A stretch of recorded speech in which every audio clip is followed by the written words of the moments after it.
Good morning, friends. Happy March.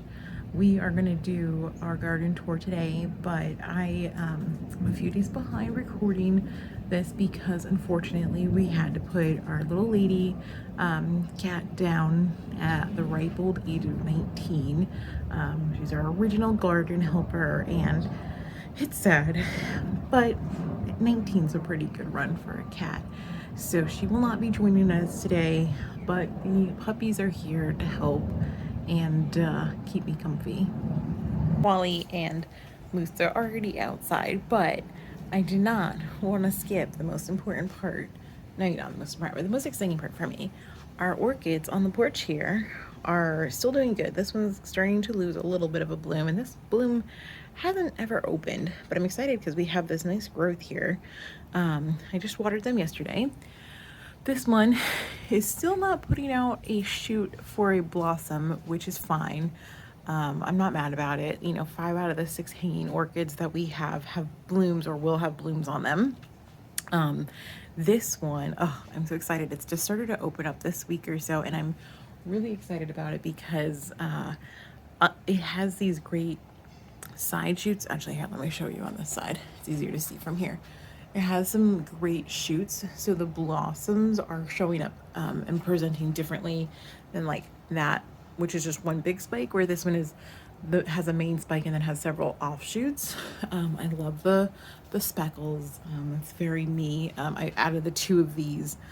This is definitely my preferred one, and I couldn't remember what it was, so that's exciting. And then I have to say I'm pretty excited. These 3 here are all doing great. I'm not gonna get too close because there's not much to see, but there's a flower spike here, a flower spike here. They haven't started opening yet, but this one, oh, the timing is just too funny. This one is beautiful. It has like this kind of like peachy yellow to it and pink, and I love it. It's beautiful, and I couldn't tell what color it was gonna be when it was opening, and it had been a while since these have opened. And funny enough, so this opened a day or 2 ago, was opening, and I was like, oh, that's great. And then my phone reminded me that this week exactly, almost down to the day, 2 years ago, this bloomed. And I was like, no kidding, like what are the odds that it's blooming in the same week? And it's just funny. So that's been really exciting. Wally's ready for us to go outside. Our pollinator row is doing really good. I would go over there, but the ground is really soft because we've gotten a lot of rain, but it's doing really great. I actually just kind of threw a bunch of old seeds in. I was like, good luck. Like a lot of the ones for the parsley dill type things for the swallowtails. So we'll see what shows up. I have some volunteer tomatoes, but I'm really excited. This is taking off really well. I still haven't put in my automatic watering system, whatever that might be, but I know it's going to go in soon because it's getting really, really warm here. So I did get my first Joseph's Coat bloom on here, and I did install this trellis into my earth box here. And I have noticed with the heirloom roses compared to the roses that I got locally, the Fortunia rootstock from Nelson's, they are a lot more pricker heavy, thorn heavy, which could be the varieties I chose, could be the rose hips themselves, I don't know, but it's definitely caught me off guard a little bit. But it's doing pretty good. It has more growth coming in, as you can tell. The bloom was over here. I kind of tied it up to see how it grows, because I know I'm learning still on how to prune roses, let alone climbing roses, as the blooms come in. But that one died on its own on the stem, so we trimmed it back. my green stock towers are doing great right now. I'm watering them a lot. We've been getting a lot of strawberries. You can see I got one right here almost ready to pick. But the strawberries are doing great. I've mixed in, or I've had, existing milkweed and stuff mixed in already. That's been doing great. But I did throw in some seeds just for some of the pockets that don't have any activity on them. And so it's too soon to see if they're going to take. That was only done a few days ago. But I noticed that because I've been trying to do a really good job watering, but I noticed the Malabar spinach, which was in this pocket last year, that's starting to show up again. Oh, look, another strawberry. All right, almost ready. Not quite. Close. These have been phenomenal. Right, Wally? Wally likes to lick the stems, but I have started some milkweed seeds in here. And I have some other milkweed that I put in here. These two, some of them were self-sown, like so milkweed seeds that I got from past plants that I have grown myself, and I just copped the pods before they dispersed, which I try to only take what I need. I try not to take too much because I want to make sure they have enough to like naturally redistribute into the world. So we'll see if any of them take. Barely something took here. And I did buy a pink milkweed that said it was a native milkweed. I don't know if it is, but I planted it in here and it hasn't really taken off, so I'm beginning to think it might not be the best one for Florida, but it's hard to tell. I always see holes in these milkweeds. I'm like, oh my god, do I have caterpillars there? And I do. I have caterpillars kind of everywhere right now. It feels like, but interestingly enough, I must have started these a while ago, and then I don't know what happened because I did not add these seeds in here. But then as soon as I watered them, because they had been dehydrated, they all just popped up, and I was like, great, I have dill. I think this is dill. Looks like dill. More fennel down here. Still waiting on my swallowtails to come visit me. This planter, I'm torn with what to do. The bottom's great because it has all the milkweed in it, but I try not to plant only milkweed because I know they need something to kind of molten. They need something for their chrysalis and stuff. So I need to put some other things in here. So I put pretty much all of the containers. So if there's an empty pocket, I put seeds of some sort in there. They're still partially doing great in the back. Apparently I planted some potatoes and they're growing now. So we'll see. And then this one, my pollinator, well, actually, hold on. So it rained and it looks like it snowed in the yard because I wish I could have you guys smell this sweet almond bush. Besides the rain happening, I've been watering and it lost so much of the beautiful flowers on it last night in the storm, as you can tell here where it's all piled up.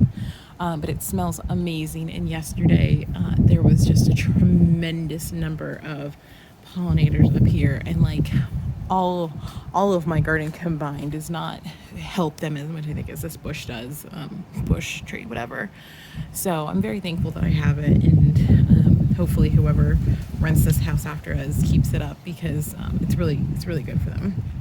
So next to the pollinator bush here is our pollinator, or our swallowtail, I suppose, green stalk, which is pretty much exclusively stuff for the swallowtails except for the kale. Then I was like, well, let's see if it takes. And these are my seedlings that I started myself, but I mean, they're not going to make it at this point, so you should probably pull them out. But that was a seedling that I bought at the nursery. Volunteer tomatoes back there. Oh, hey, Moose. Hi, honey. Look how big you are. Moose got his first big kid haircut since we last recorded, so that's exciting. He looks a little bit less like a normal fluffy bear. He looks more like a teddy bear at this point. Wally on the other hand. Hello, handsome boy. It's due for a cut soon. I honestly haven't done much with these two planters. I was trying to let the kale go as long as possible. We've done some harvesting and really enjoyed it. I couldn't tell you why this one and those two seedlings got put in at the same time, and still this one is tremendously larger. So I don't know what the difference is, but I think it's about time to pull them out. It's going to be in the 80s pretty much moving forward here, so I think it's time to get those ripped out and start some peppers. Speaking of peppers, I have like one little pepper on this plant here that I'm waiting for, and then a little, I don't even know what these are anymore, some little peppers here. But I ripped up the peppers that were previously in here. They were looking pretty crappy, and I think with all the cooler weather we got this year, it's derailed them. I took a lot out of this one too. I cleaned it up, and then I trimmed back the ones that looked the healthiest. just to let them go a little bit longer and see if they recover or grow back more. And interestingly enough, I mean, this one, I think this is the Cubanelle over here. That one started, this one's growing again. I didn't trim, obviously this one got trimmed back way more. This one got trimmed back a lot and it's already making fruit. And then this one, again, another pepper showed up. So these were the healthiest looking ones. The other ones were pretty gnarly looking. So I was just like, you know, I don't mind taking them out. These I planted back in the fall, if you guys remember, and they've kind of like stagnated. They haven't really grown. They haven't died, but they haven't grown either. And same with these. So I kind of want to just leave them in for now and see what happens with them. However, like this planter that had peppers, I ended up pulling up some of them, and I'm gonna pull up the other side. I don't know, couldn't tell you, but they are not making it. So it could be the variety, it could be, I don't know. Moose, hey big guy, if you could not dig, no digging, sir. I know you really want to be dirty today. So before we get to the tomatoes, so I'll show you what's the situation as we go through this beautiful almond cloud. Pretty much these got pulled up, whatever was left. I pulled these peppers that were in here out. Once again, I have another volunteer tomato, which is going to be amazing pretty soon because it's everywhere. I'm leaving the milkweed, the dill, and the onions in here, and I'll probably pull up the tomato, but I'm still TBD on that. It looks like a pepper came up or something over here in an old seed. Oh, that's just interesting. I pulled these up. I'm probably going to replant these 3 boxes here soon. We'll see. I think it's about time. I'm probably going to stagger them though. So like, I'll maybe start 1 in a week, 1 in 2 weeks, 1 in 3 weeks, just so we don't have peppers potentially all at once. Or who knows, maybe I'll just be super efficient and plant them all. I should probably pick this lemon, but it's so hard feeling over here that I never do. But speaking of lemons, will you eat, Moose? Oh, what? What is that? There's a nut. Okay, you are not a squirrel. Okay, we're gonna put this over here. Thanks, Moose. This is why you can't have nice poops, bud. So this is our tomato, I don't know what we call it besides extravaganza at this point, but massive tomato. Moose, you can't eat that, buddy. Yeah. It's not going to be good for your belly. Thank you. Good boy. It is massive. This is the tallest earth box, garden trellis, whatever you call it, that they have, compared to this one, which I think is like the 5 foot. So I think that's like 8 foot or something. It's crazy. The tomatoes are growing up and over it. I've been trying to keep them pruned as much as I can, keep on top of the suckers, but I'm really excited. I have this beautiful yellow tomato coming in here. That's gonna be really nice. I think it had really good reviews. Very excited about it. These are, I think, the Matt's Crazy Tomatoes something.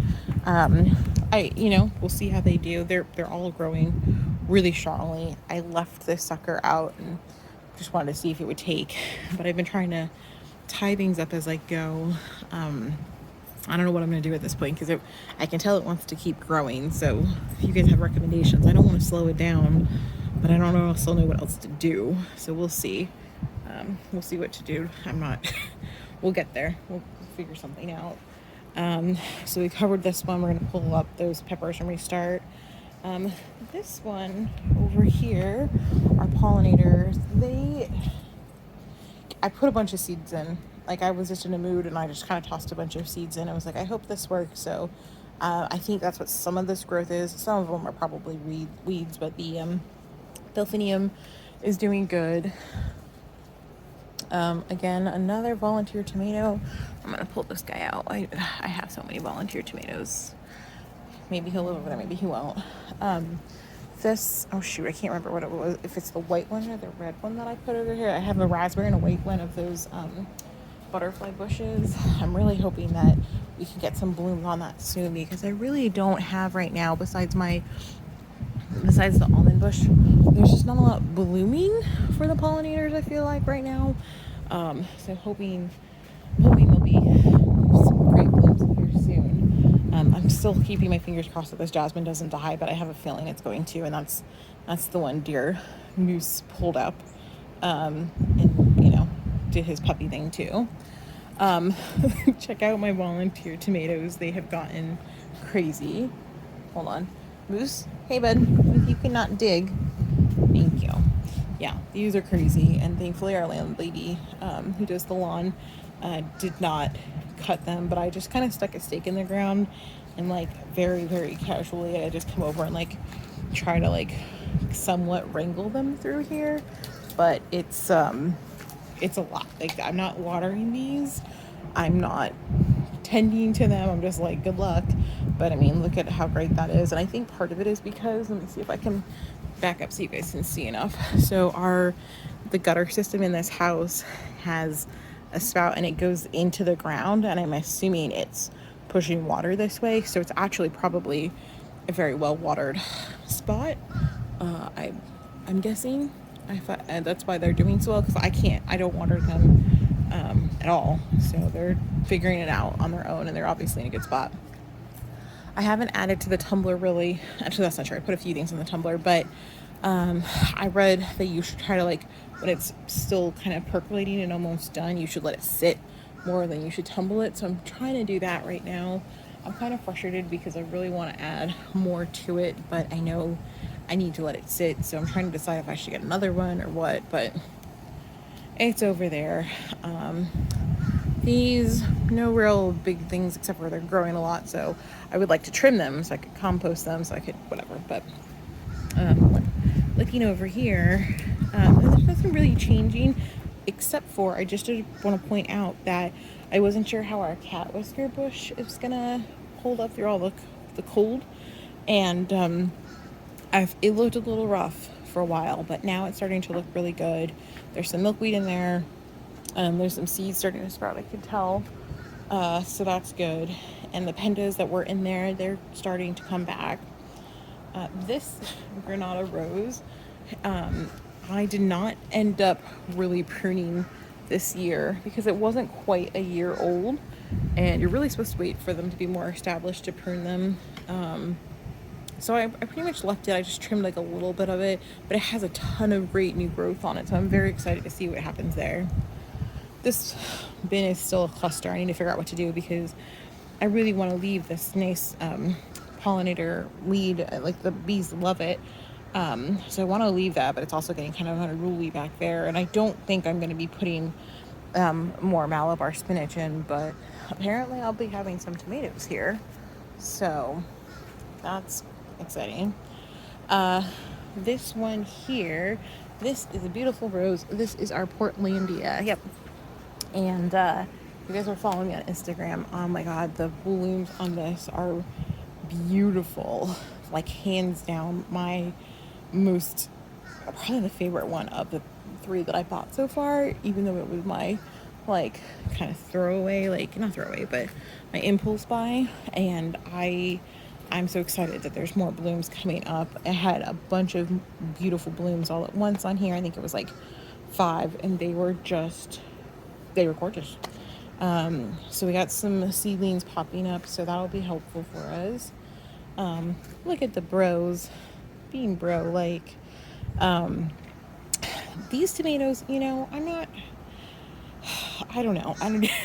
I know this is a coyote tomato that I have been trying to put, like, I literally almost went through my whole pack of those seeds to get them to germinate and to live. So that doesn't look like a lot, but I'm telling you guys, like, literally since last summer, I've been trying to get that stupid variety to grow, and I loved it so much last year. That's why I'm trying so hard. This sucker is from last year, so it's about due to be pulled up and restarted, but I'm kind of trying to stagger my tomatoes because I have them all over and I don't want to get them all at once. So we'll see. We got some pretty heavy rain last night, so everything's a little squished, but this is our Mr. Lincoln. Oh, it looks like some rootstock is popping up, so we'll trim that back later. But I'm so happy that beyond oh, that's an interesting bloom. Usually it's not shaped like that, but there's more coming in. You can see 1, 2 of them coming through at least. But I'm always so happy that I put milkweed and other things in with the roses. I think it makes the bushes look so much prettier. but it also provides some really great refuge for the caterpillars, which, hey little friend, like these guys. And so that's really good. This one here is our Red Intuition, which looks like he got a little squished, but he's beautiful. Yeah, the rain's pulling him down, so you might have to pick him, but I mean, just gorgeous blooms, so pretty. I really love this one. And these are both from Nelson's Roses here in Florida. But I have 1, 2, 3, 4 more blooms coming in, so that's fantastic. Looks like I also have some rootstock I need to trim back on here. These did not get trimmed because they're less than a year old, so they didn't get their annual pruning, but they did get a little bit of fertilizer during February. We have our Pear Tomato, which you guys probably saw last time, that was like really leggy up to here, but it had these 2 shoots that were coming out of the bottom, and I was like, let me cut that big piece off and see if these do any better. They're not doing bad. They're not doing great. I don't even remember which variety this is in here, but something's trying to grow. And like this kale is part of the same kale that's over there, and it just didn't want to grow. So it's partially whatever, no big deal. This is our Double Delight, which is, I believe, going on year 3 and year 2 of me pruning it. And I pruned it. If you guys missed that video, I uploaded it a couple weeks ago. I always get nervous when I prune because I'm like, dear God, am I going to kill this thing? But no, I didn't. And it looks amazing. You could see all of this growth in just a few weeks. It's been like barely 2 weeks. So not long at all. Lots of new growth, and I get to see all these holes, which mean then this milkweed here is somebody is munching on it. So, oh yeah, hey friend. Well, you gonna say hi to a little caterpillar? I don't know if it'll focus on him. There you go. Hey little friend. There's another one down there. So if you guys, whether you're growing pollinator stuff, peppers, whatever, roses, try and throw some milkweed in for your monarchs. They really need our help. Our gangster leading here, Dark Desire. I don't know what happened. The pole that it got planted with is right here, and you can tell it's still straight, so it's just growing on its own outwards like that. I don't know. I don't know what happened, but it's produced some beautiful blooms for us. It's been very interesting though, because like our Mr. Lincoln over here, it's pretty light in this bloom. It is sometimes darker. It is usually darker than this, but I swear when we first got our Dark Desire bloom, I don't know if like my Mr. Lincoln plant heard me talking about it, but look on my Instagram from like maybe mid to late February, and you'll see I posted a picture of a Dark Desire bloom a couple days old where the color has lightened up next to a Mr. Lincoln, and it was so weird. The Mr. Lincoln rose had like half and half color on it, and it was just the strangest thing I've ever seen. But I love the Dark Desire rose because it's so dark and edgy when it first blooms, and then the color kind of morphs out over time, and that's just so intriguing to me. So I really like that, and I've been enjoying it. So I'm really excited that it's got new growth, and I'm sure it's gonna have more blooms for me soon. I do have another bin here, another earth box root and veggie that's gonna go in, I have a support pole in it. I'm hoping to get my Family Jewels milkweed. If you're not familiar with that, Google it. I can't describe it without laughing, so you guys would. It's a funny looking plant, but I'm hoping I can get that in the middle of here and get some good pollinator plants in the bottom, just because the pollinators and butterflies need us. So I figured I have enough roses that I'm already tending to. I don't need any more. I have 7. Wait, what are you eating? Ugh. Yeah, hi, what you eating, big guy? Why don't you focus on your stick, okay? This is so funny. So that hopefully we'll have some sprouts for you guys next time in April when we check on it. And our bush here, it's been our same old kind of all your pollinator is starting to get some nice yellow blooms. The pentas over here got some blooms.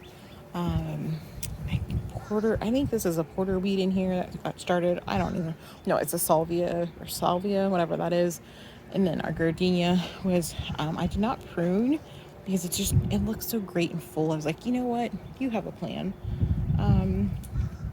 So for now, here's our beginning of March garden. We got a little moose over here. We got a little Wally. Hey, Wally. You say hi to everybody? Yeah. Volunteer tomatoes everywhere. If you guys live closer, I'd give them away to everybody. But yep, state of the garden, beginning of March 2021. We'll check in with you guys soon if you want more regular updates to see what I'm harvesting, what's blooming, what the puppies are helping me with. Make sure you follow us on Instagram. Goodbye, guys.